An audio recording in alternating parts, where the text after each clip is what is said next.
එතකොට එන ඇමතුම් වලින් වැඩිමනක් එන්නේ මිනිස්සු කතා කරන්නේ තරුණයෝ. මගේ YouTube channel එක කරන තරුණ ඊයේ පෙරේද කිව්වා අර වගේ මොනිටර් වෙනවන්නේ බලන වයස්කාන් 182ක් අවුරුදු 35ට අඩු කට්ටිය. 182ක් අවුරුදු 182ක් අවුරුදු 35ට අඩු කට්ටිය. හොඳ ප්‍රවණතාවය ස්වාමීන්.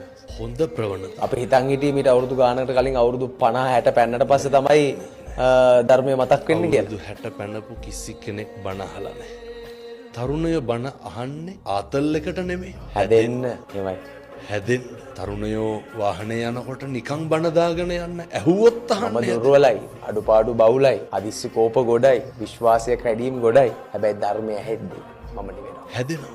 මම හැදෙනවා. දැන් මේ වැඩසටහන බලන උදවියට හිතේ කමෙන්ට් කරයි මම හාමුදුරුවන්ගේ බණ අහලා හැදුවා. හාමුදුරුවෝ කියන දේ බොහොම පැහැදිලි. ඒකේ ලොකු ගැඹුරක් නෑ. ඒක හරි සරලයි. සවනස මොකද දැනෙන්නේ? එහෙම කියද්දි හිතෙන්නේ. අර ශාසනික වගකීම එදා බුදුහාමුදුරුවෝ පවර ලොකු මිනිස්සු ඕන තරම් අහන ඉඩ කඩම් පූජා